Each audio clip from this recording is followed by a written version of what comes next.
خاص طور پہ جیسے کہ موسم ٹھنڈا ہو جاتا ہے، ٹھنڈی ہوا چلتی ہے، تو یہ بھی ایک ٹریگرنگ فیکٹر ہے اس بیماری کا.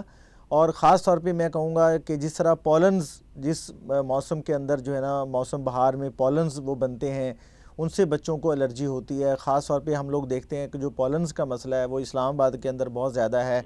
کراچی کے اندر جو ہے نا وہ بہت تھکلی پاپولیٹڈ ہے اور ٹریفک ہے، مٹی ہے، دھواں ہے. یہ ایک ٹریگرنگ فیکٹرز ہیں اس کے کہ جس کی وجہ سے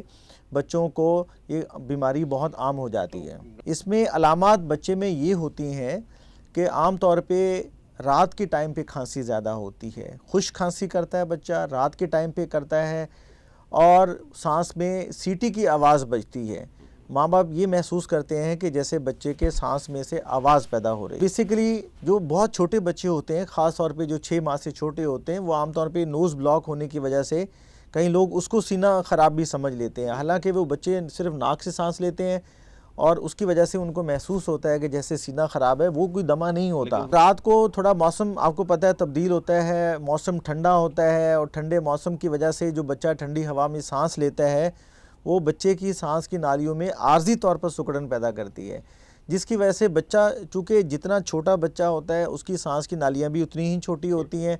اور ان میں جلدی وہ تنگ ہونا شروع ہو جاتی ہیں، جس کی وجہ سے ان کو رات کو کھانسی میں زیادہ اضافہ ہو جاتا ہے.